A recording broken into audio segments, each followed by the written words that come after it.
This is the Action Movie Guys podcast, bringing you action movie reviews from across the decades, plus box office numbers and insight like never before. And now, your hosts of the Action Movie Guys podcast, Alex and Nate.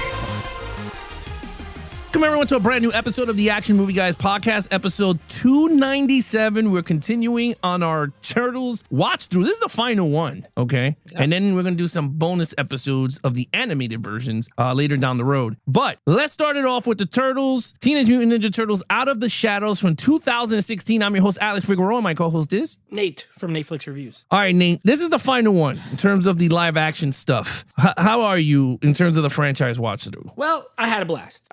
I'm not gonna lie. Mm-hmm. Even though I hate one of them, which we already reviewed, I don't hate any of the other ones. I love two of them, and I'm perfectly fine watching some. So for me, similar to X-Men, this was a real easy watch through. Even by the end of it, I wasn't like, oh, I'm ready for this to be over. I felt like it was good, solid Turtles, but it is a franchise that I love. Like, it's characters that I love, so I had a good time with it. I don't know. What about you? So in terms of the watch through, I haven't seen them. Like I said, I never seen them going up across the board after part two, Secret of the Ooze. First time watches. Yeah, so I got 3. And I gotta say, I did enjoy it. I wasn't bored at all. Was that the Turtles in Time one or whatever, part 3? That was bad. That was really bad. But we're gonna talk about Out of the Shadows. I didn't see the animations. I'm gonna see the animations for, again, like we said, we're gonna do the bonus episodes for those. Wait for the new one to come out on home, and then maybe we'll do those together. Well, there's already on Paramount. I can see that's right. For free. It's on Paramount Plus. You're right. Yeah, so we could start doing that. Twice, but those are Paramount exclusives. So I want people to Paramount exclusives. Those are Patreon exclusive episodes. That's the only place you're gonna hear it, and then we'll release it. Maybe we'll release it, or we won't. If you want to hear them, join the Patreon. That way you can hear the bonus episode. Yeah, pretty much. All right. So with that said, let's check out. In terms of myself, I enjoyed the watch through. I like the Turtles. It reminded me watching the cartoon from the '87, I believe it came out. I enjoyed those a lot, and it was a great fun time watching those. Now let's get to some financials, baby, because this took a dip for the worst, and this is a bad dip. Budget of $135 million. So you're going, okay, typical action movie. Yeah. You're going, okay, great. Worldwide total of $245 million. And this, I'm not going to say it's a flop because it did double, but not as much. It's not a flop, barely, but it's a failure. Barely. It didn't make its money. And it might have done well on video. It's another one. Again, it got an early 4K release, so I'm assuming people bought it at best with video and everything. Maybe it broke even, but it probably came in just under. Because they didn't make another one after this. No, they did not. They waited till the animation to come out to do this. And I think it's rightfully so. I didn't see the animation, but to me, I think it's way better because you could do a lower budget of the Turtles, but they still look great if they color them with computer graphics and do all this stuff. But I can see why this movie did not do as well. And we're going to talk about it. But let's check out what the critics and the audience have to say about Turtles Out of the Shadows. Okay, so I'm going to start doing a new thing. I'm going to introduce it on this episode, and then we're going to do it every single episode. Instead of trying to remember what we talked about last week, every franchise, only for the franchise movies, by the way, guys, only for the franchise. Every time I read the Rotten Tomato scores, when we get to the next movie, I will give you the plus minus of what it was compared to the one before it. For this one, we came in with a critic score 37%, which was actually plus 16 because the last one only had a 21%. So this one's a plus 16. However, and this was weird to me, audience score 47%, which is a minus 3. Apparently, the audiences didn't quite like it as much. The first one got a 50, but the critics like this one better. So maybe we will fall in line with one of those. I have no idea. But yeah, plus 16 on critics, minus 3 on audience. Yeah, I want to talk about it because the minute the movie finished, and I wanted to text you so bad. I want to text it. I was like, let me text this dude, but I was like, I gotta hold myself to Wednesday. We don't talk about this until we sit down here. This is what we talk about. Unless it's a really bad movie. That's when we talk. Sometimes it can. Yeah, we can. Hey, have you watched this movie yet? Did you watch Rollerball yet? Yeah. Did you watch it? Yeah. So, okay, let's have some fun. Let's get into it with the lead characters. Again, for the final time, Splinter, April, and the Turtles. Take it away. Okay, you know what, though? From the little bit that you have said, even though I don't know if we're going to be in agreement on this movie. I gave them a return 5. The first 5 that I've given since part 2. And let me tell you why. For me, for these characters that I very much enjoy, in the last movie, I gave them a 4. I think this movie, they did them better. This one to me felt more like Turtles that it's comedic, but not it's more comedic than the first movie, but not in the way that the original Ninja Turtles 2 is compared to part 1. Remember how that one goes from like really dark to like super kiddie? This one still has some dark moments and has like a lot of cursing in it, but it's more humorous. For me, they felt more like the cartoon characters, and I grew up on that cartoon and I loved it. You know, Raphael he's still like the tough one, but he's not like overly, angry. Donatello actually gets way more to do in this movie with all the science and stuff. Like, he's way more techie than he was in the last movie. Michelangelo, I feel like they get him right the most amount of times overall, like, because he's like the funny party one, and he still is in this one. And Leonardo actually had way more dialogue and stuff. They actually play up the fact that he's supposed to be the leader, which we didn't get that in the last movie at all. Like, at all. Here, he actually functions that way. There's that scene where they're all talking and he's like tells them to stay, pretty much, like Raphael and Michael, like, you guys stay here because you're benched. He's like, you're benching me? I love that part when he says that. You're benching me? But yeah, it's I like them a lot. And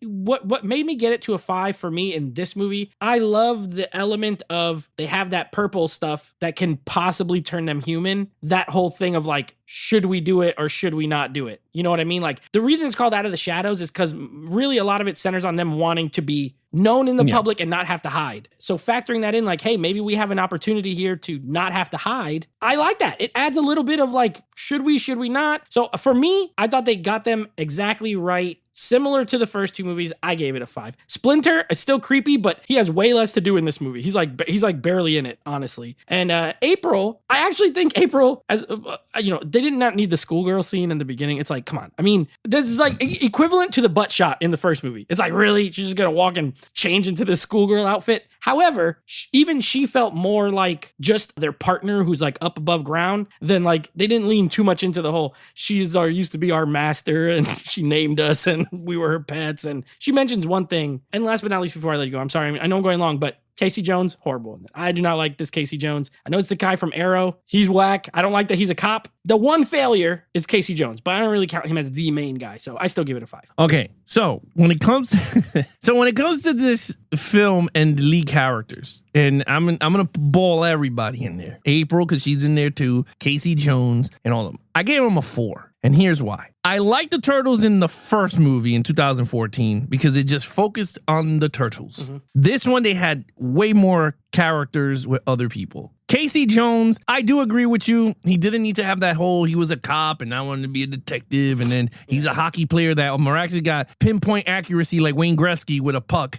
I was just like, nah, you ain't selling me on that. So I was like, it is what it is. I didn't mind it with Steve Amell because he does do his stunts because of Arrow, but he did not do nothing that I could have done on screen. Like, honestly, like, and I think you could have played Casey Jones and hit someone with a stick. I could have done it. Yeah, this version, not the cartoon version or any other version. But I was just like, I didn't like it. It felt like anyone could have just been him because he didn't do nothing special or miraculously. Like, you're going, oh, okay. So that's that. April O'Neil, let me just tell you, this is the reason why. One, I felt like she was not a reporter anymore. I don't know what happened in that department. She was just not a reporter. And I was just like, okay, whatever. Two, I agree with you. Her going into Grand Central Station, first of all, will never have stands that sell skirts. Yeah, that was random. If anyone lived in New York, there is no boutique stands in the middle of Grand Central Station besides newspaper and a toll booth, in a ticket booth to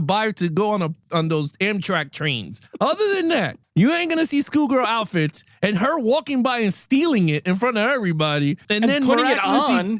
And like, where'd her pants go? They literally just disappeared. That's exactly what I told my wife. I said, first of all, she just literally just continued walking and put on a skirt without taking off her pants. I was like, that was horrible. I did not like April in this. I feel like Megan Fox, when you talked about Expendables 4 version, she was this in movie. She was not as good in this movie. I thought part 1, 2014, was way better of her as April O'Neil. This one, they totally revamped the character, and I didn't like it much. Splinter disappeared. I was really angry because I was like, he could fight. Why not go out there and fight with the Turtles? At least show up when they're getting their asses kicked, and Splinter comes out to save the day. And I would have been hyped. I was like, you know what? That is awesome. He was ugly, though. He was mad ugly. And he was at the end, and that's another scene. He's at the end in the pier going, oh, my son. guns. Yeah.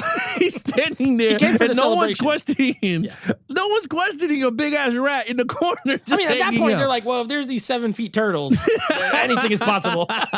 Yeah, they were like, these rats, they're normal in New York. Yeah. It's okay. But like, and again, like in terms of the turtles, I like them. I just felt like there was just something missing with them. And I don't know what it was. I think it was the Leonardo. Like he was more the leader. But then I felt like they forced the lead, they forced that storyline. Like, you guys are not good as taking it, but you guys are good as brothers. It's like, come on, bro. Like, we did this whole thing already in the first movie with the whole they can't work together and whatever. And I was just like, I think they could have did Blossom more Leonardo as like more in that story department, I guess. The problem is they needed to do that in the first movie, and they didn't. So now they're trying to make up for it. That's what I mean. Yes, that's what I mean. Like, I felt like they were forcing the leadership role, and I'm like, this isn't a sequel, bro. Like, this should have already been done. I agree with you. In this movie, to me, I liked way more Donatello than Michelangelo. Michelangelo just felt like they were forcing jokes all over the place, whereas the first one felt more natural because he fell in love with April and everything. And I like Raphael the Muscle. Yeah, he was cool in this one, but I thought he was better in the other one. But me too. I like him better in one. Yeah, he was more angrier. This one, he was just like less angry. Yeah, he was less, and I didn't like that. I was like, I wanted more pissed off Ralph. But other than that, I gave it a 4. I thought they were great. Yeah. But so same they as the first helped movie. I think it. you gave it 4. And I don't know. You haven't seen the first animated one, right? No, I think you would like actually that storyline. The Leonardo and Raphael dynamic in that storyline is one of the best out of all the. Maybe it just works good in animation, like you said. I don't know, but I think you're going to get a kick out of some of the stuff that's in that movie. Character. Yeah, I think in terms of animation, it has to be that because this spawned into an animation. Yes, they got lucky live action, but it's telling you by the financials and the audience, we're not done with this one, but prior that it's not working, and the animation works. You could do it on a lower budget. You can get whoever you want to voice them, and that's how they started. And you're good, right? It's a comic book. It started as a TV cartoon. I feel like the original, not to go off on a tangent, the original movie was like lightning in a bottle. Yes. And they kept trying to make them. And some are still good. I still like them, but I tend to like the animated better because they just work in that medium. It's so weird. Like these are such a weird characters. They work better as animated. And you know why? Is because they can stay in their youth through animation, whereas live action, you have to give it that adult, like, okay, they can't stay little turtles forever. They have to grow up, and they're right? not people. Like Batman is easy. You could do live action because he's a man. They're freaking turtle people. Yeah, I think animation will be, well, I can't wait to see those. So they're all on Paramount Plus. They all of them. Okay. So I love it. So I'm gonna watch those through. All right. So with that said, 4 for me, 5 for you. Main villain, you got now Bebop, Rocksteady, you got Shredder, Krang, you got Krang, Baxter Stockman. Okay, so so we're going full on cartoon here, honestly. Yeah. This is why I liked this movie. Now, this was only my second time seeing it. I saw it at the theater and then I watched it now. When I walked out of the theater, I liked it because it, like I said, it reminded me of the cartoon. And in the villain category, it is way the cartoon. Like all the way. Krang, the brain guy with the big robot, horrifying looking, very ugly. Brad Garrett does the voice. Not utilized enough, in my opinion. Shredder, this should have been the Shredder in the first movie. Like his suit, it doesn't have the freaking Transformer suit. He has like a Shredder one. It's all black. It's a different actor, obviously. I don't like that they showed his face so much. Like he was just walking around normal all the time. But still, that actor and that look should have been from the first. That's what it should have been in the first movie, in my opinion. But he's so-so. Baxter Stockman, I actually like Tyler Perry as that casting. Because he looks nerdy enough to be a scientist. So probably a good casting for Baxter Stockman, honestly. I like Rocksteady and Bebop in this movie. I'm sorry. I like them. They are exactly how they are in the cartoons. They're stupid. The point of Rocksteady and Bebop is that they're super strong, but they're super dumb. You know what I mean? So I think they got them absolutely correct. I like the way they look in as far as within the CGI characters. But yeah, Sheamus was a fine casting. That other guy was good. Like, I like them the best out of all the villains, and they're ultimately just henchmen, but they do a lot of the heavy lifting. All in all, I gave it a 3 though. I thought the villain element was better than the last movie, but I still think they didn't nail the main villain, the Krang and the Shredder. Like, those had to be better, but the henchmen were good. Like Baxter Stockman and Roxanne and Bebop were better for me. So I gave it a 3. I thought it was better than the last movie, but still not great. All right, so main villains, I gave them a 2. And this is why. And I think this is where the audience had problems with the movie. It was way too many villains. There's a lot of them. For a live action, I understand cartoon wise because you could utilize the storyline telling. For a live action movie, there's way too much because you got the origins of Bebop and Rocksteady, which I do agree with you. I liked them a lot in the movie. Yeah. I thought they should have been the focal point of the whole entire movie. Honestly. Bebop looked exactly like him, the warhog with the purple glasses. Yes. So he was awesome. Shredder, my only gripe is they did the Judge Dredd. They showed his face. And I was just like, dude, this dude did not need to show his face the whole time. I agree with you. He looked very, I thought he was going to whoop ass. And I was like, this look cool. But they showed his face and I was like, this is kind of whack. Tyler Perry gave me the curveball because I didn't even know he was in the movie. So I was just like, okay, he's a great actor. Yeah. Kind of weird that he's in a Turtles movie. But I was like, he fit. But I think that character could have been a little bit better. Like if he was more like Sax. More, but it was a good casting. Yeah, he was. If he was like Sax, like how they use Sax, I think he would have been pretty good. And then I'm trying to think who. Oh, Krang. Yeah, I did not like Krang. He was, first of all, let's just talk about a nutter butter. That is what he is. He is a nutter butter. He's a fluff in this movie because honestly, he was there for a few seconds in the beginning and then at the end he was there for How long does it take for a big ass Death Star to form on Earth? The Technodrome. It literally took took 2 seconds. Okay? Well, it took 20 minutes because the whole battle to put, and then it took 2 seconds to go away.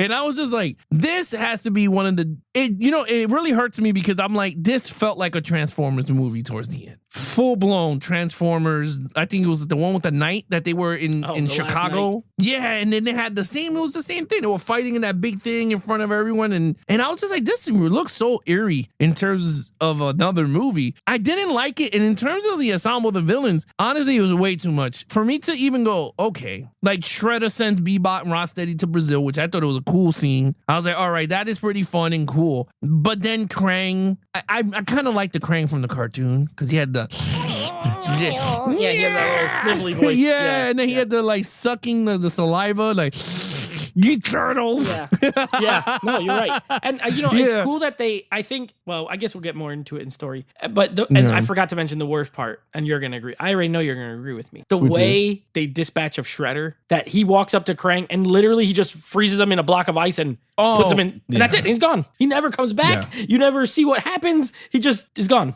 and there's no credit scene or nothing. Yeah, that was horrible. And the way Casey Jones locked Bebop and Rocksteady and threw a grenade in there, he blew them up. That was so horrible. But they were alive. That was horrible. Yeah, they were. He was like, hey, dude, you were alive? Yeah. And he's like, cool. I like when they were slapping each other. Yes. They were having fun. Oh, his belly? He's like, yeah, they were hitting. Slapping him. They were done the best. They were. There's no. They were. But I gave it a 2. You gave it a 3. Okay, action scenes. I want to see where you go with this. I liked it. I mean, I gave the first one a 4, and I think this one's as good, so I gave it a 4. Okay. The first one had that snow scene that we both enjoyed. This one has the Brazil scene. That's like the equivalent. And the Brazil scene was like going from the plane, where they have to jump from one plane to the other, and they're fighting them in the plane. Then they go down, then they're in the water, and then freaking Rocksteady's driving a tank, and he shoots a rocket, and it was fun. Like that is a good fun. Those are the kind of things you got to do with these characters in this type of movie. You know what I mean? Like, go over the top. Again, it is walking, talking turtles and rhinoceros. We're not going to sit here and do Jet Li, like martial arts. Now, the old movie, Man in a Suit, then you could do that kind of martial arts. This is not that. So I love that scene. And there's an earlier scene too, or the scene with Roxanne and Bebop with Casey Jones when they're on the motorcycles and he's like running, they're chasing with the motorcycles and then like charging through the cars and stuff. Like, I thought that was fun. The final battle, again, this is the same thing that happened in the last movie. And this is what always keeps it from a 5. It's too short. Why every time in these movies? First of all, they're always fighting in the sky. They're fighting the sky in the first movie. They're fighting the sky in this movie. And then on top of that, like the fight, it's okay. Krang is like he's a robot brain. So he's got all these tentacles and he's got all this stuff. But I just felt like he beats them up for a little bit and it was too easy for them to like win overall. I would have loved a real full-on like Rocksteady and Bebop versus the Turtles fight. I would have gave it a 5 if they could have nailed that. But I still gave it a 4. I thought it was overall fun. I put it equal to the first movie, except minus Splinter fighting and no Shredder. Yeah, I gave it a 4. I thought it was great. I enjoy the fighting in this. And again, when the Turtles fought, I liked it a lot. They did not utilize the bulletproof. I said they were smart. Yep. I was like, thank God, because if they did, I would have been, this is a 3. Hands the down, car chase scene when they're trying to bust this Shredder out of the armored That was a vehicle. cool scene. That scene was really good. Yeah, that scene was cool. I like the Brazil scene a little bit, but I still prefer the first one when they were going down the ski slope. Yeah, that one I love that scene. Yeah, that was pretty good. And what else did they have? I like when they went into the Foot Clan to get the purple stuff. I thought that was pretty fun. I thought the ending, I felt like it was I agree with you. I felt like it was too fast. They beat Krang in like 2 seconds. Literally like 2 seconds. They didn't even, and I wish they fought Shredder again. I was like, why didn't they fight Shredder? That would have been awesome. Shredder versus the Turtles again. And He I never could have even got came face to face with them really in this movie. No, he didn't. No, at all. And I'm kind of mad because I wanted to see Splinter versus Shredder. Round 2. Like round 2. This time, no mechanical. No magical knives. Magnetic knives. But no, I agree. As a total package, I think to me, I still think the first one, 2014, had fun action. This one was actually pretty good. It was not elevated to like better than the first. I think they're in the same playing field right now. Yeah. But yeah, I give it a 4. I put him equal. For great. But yeah, the turtle van in this got like upgraded to a garbage truck. Oh, I loved it. Yeah, and it shoots out sewer lids and it has like nunchuck arm. Like it's like pretty awesome. I like that scene. Well, it's funny. I was telling my wife because that part I giddy like a little kid. Because my wife was like, "Why are you getting all excited?" I was like, "Because you watched the cartoon." I was like, "It used to throw pizzas out the damn thing. It was a pizza thing." And when you buy the toy of the turtle van from the 80s, it shoot pizza disc. Mm-hmm. And I remember that. You shoot the damn thing. And I loved it. This is so awesome. But when they did it with the sewer caps, I was like, this is like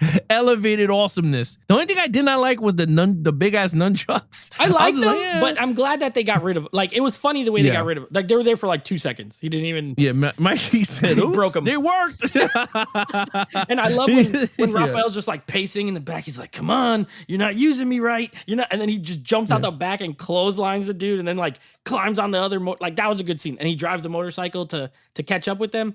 That was good. I like that. That was fun. Yeah. And he put a punching bag in it. He was punching it. He's working out like, before he yeah, he was got like, a job is it my turn? They were like, no. Stand in the back and be mad. Yeah, and then Leonardo had his big sword that he threw to cut the that was knife. cool too. See, the turtle van upgrades in this movie, awesome. Yeah, I like the gadgets. Like the gadgets were all awesome. Like I thought Donatello's gadgets were all fun. Yeah. I forgot about the garbage, but yeah, that garbage truck was like so like badass. I was like, sick. That gotta be the box set for all of them.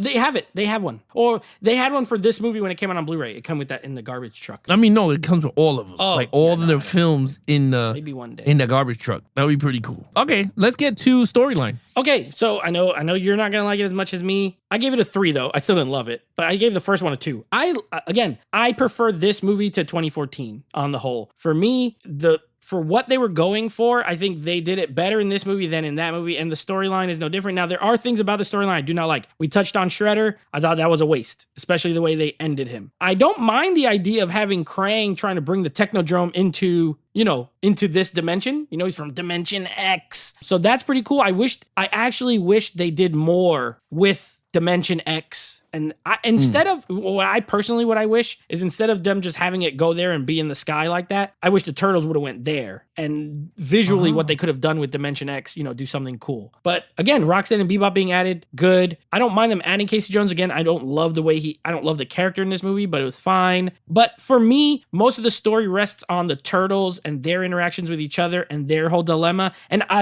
liked it. Like I said, I liked the whole, we wish we could just go outside and be normal. And you're going to see in Mutant Mayhem, that plays a lot into that movie. It's very, like we want to be accepted by people. And I like that aspect of this. So I gave the story a 3. I don't think it's amazing, but I think it is an upgrade for me from the first movie. Okay. So when it comes to storyline, I gave it a 2. I thought it was decent. I think it was way too many villains. I don't like what they did with Shredder. Definitely, I think they underutilized Tyler Perry acting ability. They could have did way better stuff with that. But I mean, it is what it is. He reminded me of Riddler with the Joker. I mean, Riddler with Jim Carrey. Like, you have a good actor.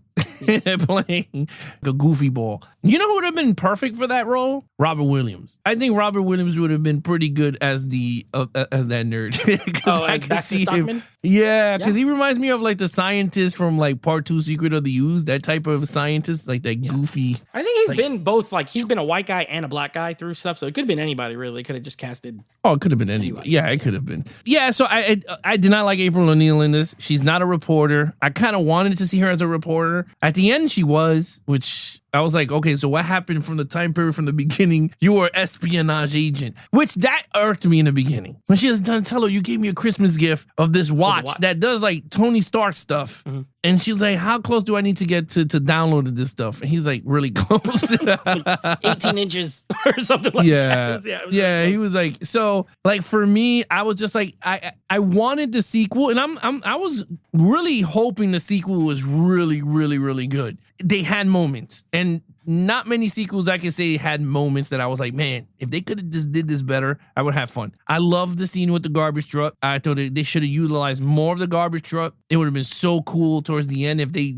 got in it and drove around Manhattan trying to catch up with the spaceships or whatever. I felt like the Turtles needed, it's the dilemma with the Turtles. Now, that's the thing I didn't. I was okay with them going, this purple stuff will turn them human. My thing is that we knew they were never going to take it. You know what I mean? Yeah. Like, it was like, you're not drinking it. So, like, this, and when I saw Raphael grab it and throw it, I was like, okay, I can see him doing it. Oh, I thought Leonardo was going to do it. Since he's the leader, he should have took the initiative and smashed it, going, you know what? This is who we are. And, you know, no purple is going to take that away from us. Remember, that was the whole point of that scene, was that earlier that's how he was, and it caused a big rift. So now he's like, you know what? You guys pick. I'll do what you guys. And it showed him doing that made him more of the leader in their eyes. So, that's kind of why they played it in that way. And Raphael was one of the ones who wanted to do it. And then he had to be the one to change his mind. Because if Leonardo did it, he still would have been pissed at him. You didn't even ask us. I hate you.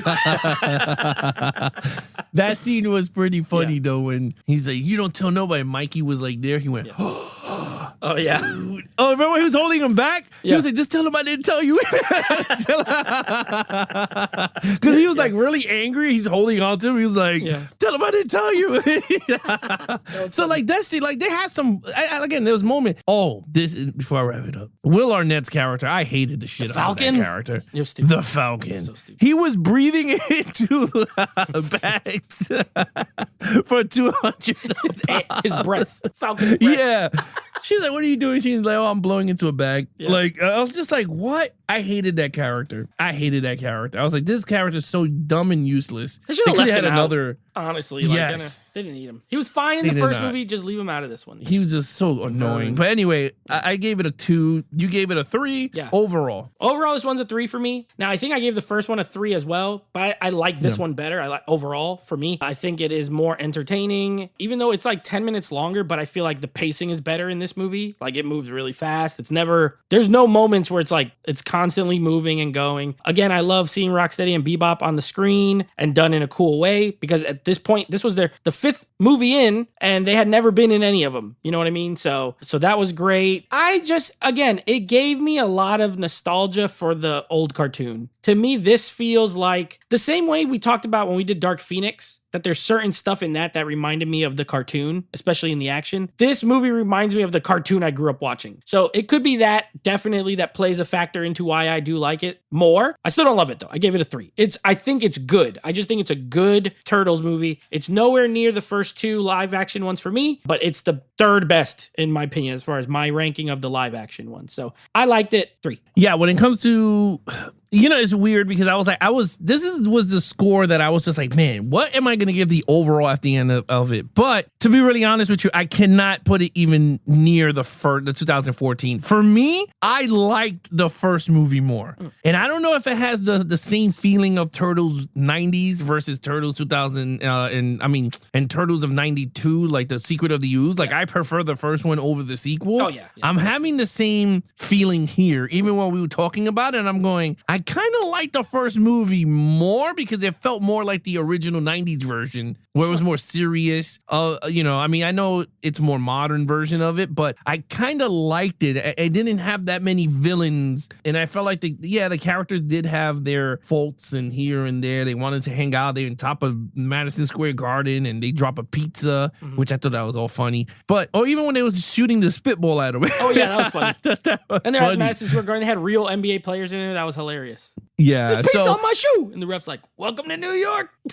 Yeah, I was just like, oh my God. But so for me, I like the 2014. So with this one, I gave it a 2 for decent, and I liked the first one. So I think the first one I gave it a 3 for good. So for me, I don't think to me, this one just felt a little bit short. I would watch it again. I'm not saying I'm not going to ever watch it again. It's a decent sequel. I don't think to be really honest with you, I don't think it should have been made, but they needed to cash in the money. But yeah, so I give it a 2. All right, what's your overall? Yeah, my overall score is an 18 out of a 25. I think this is a good turtle movie. Again, for me, in my opinion, there's only one truly bad turtle movie, even counting the animated ones, and it's Turtles 3. That's the only one that I think sucks. All the rest range from good to great for me. So yeah, 18 out of 25, solid. Yeah, this one is a 14 out of a 25 for me. I did enjoy it. I'm not saying it was garbage or whatever, because I still think Turtles 3 is really bad. And I didn't get to see the animations, so I can't even put this on a ranking yet of where I would slot all these movies until I finish the animation versions, which is 3 we have to see? 2. There's a 2007, I think, and then the new one. Okay, awesome. So yeah, so once we do those 2 bonuses, and then I'll figure out where we rank them at the end of Mayhem. We'll do a quick where we slot them. So yeah, other than that, 14 for me. You gave it a 20.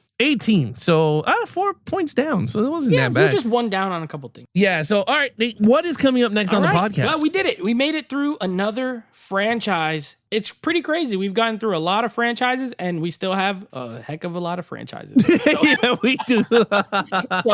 We're moving on to a new franchise. But before we do that, we're continuing on with our heist month. So next episode, we'll be doing Den of Thieves, starring your boy, Uncle Jerry, Gerard Butler. So we're going to be covering that movie, and then starting our new franchise next week. Episode 299, by the way. It will be The Rise of the Planet of the Apes. So we are doing the new trilogy, Rise, Dawn, War. We're not doing the old one yet because that's 6. Yeah, and it doesn't even have a lot of action. So they have a lot of talking. These have action in it. So we're doing these versions first. Maybe in 3 years we'll do the other ones. But we're starting a new. We're looking forward to this. I didn't rewatch any of these movies, but I saw all of them at the theater, and I own them all. But I never rewatched any of them. Is it something that you watch much? Well, it's funny. I purchased these for the first time so I had these on Blu-ray because I had the steelbooks of them. And then I was like, holy crap, they came out with them in 4K. I didn't know they came out with a 4K pack. A 3-pack. So I purchased them and we watched it. I could say last year we put it on, and so yours are way fresher. I can't wait to your rewatch. Your opinions are way fresher than mine will be fresh at the time, but I haven't seen them in years. All of them. Well, in terms of a review wise, I got to rewatch them for reviewing. But in terms of enjoyment, I remember finishing the last one going, man, they could continue going with these 8 movies. But I know they're coming out with a new one. Okay. I think they showed the trailer. I think they did. A trailer dropped. I don't know. I haven't heard about it, but I'll watch it. Whatever apes come out, I'm watching because they did a great job. Your boy Matt Reeves directed the second 2, Dawn and War. So yeah, my boy too. He's my boy too. I like Matt Reeves. He's my boy too. Our boy, Matt Reeves. Yeah, Matt Reeves did it. So, all right, guys, I want to follow us on our social media accounts. Please follow Nate over on Instagram at Netflix Reviews. Check out the podcast with him and his friends called Netflix Movie Reviews, and check out his Instagram lives when we're not doing a live stream. Nate and his friends join forces again to do Instagram Live every other Monday at 9 p.m. Eastern on Netflix channel on Instagram. And then in terms of Action Movie Guys, head over to Geeks and Flicks on Instagram. If you guys want to join the Patreon, you guys exclusives for the Action Movie Guys podcast in terms of Action Movie Guys on the Patreon. Any tier from $2, $5, $7, and $10 gets you access to the podcast a day or 2 earlier than releasing it to the general public. You get to see us recording, and that is tier 5, 7, and 10, you get to see us live. And then you get plus more bonuses for the Patreon. So you guys want to join that stuff, go to patreon.com/geeksandflicks or head over to YouTube. Check out our live streams, our 4K reviews, physical media reviews, and of course, Nate's movie reviews, out of the theater reviews. So that's youtube.com/geeksandflicks. Other than that, I'm your host, Alex Figueroa. My co-host is Nate from Netflix Reviews. Be awesome to each other and geek out.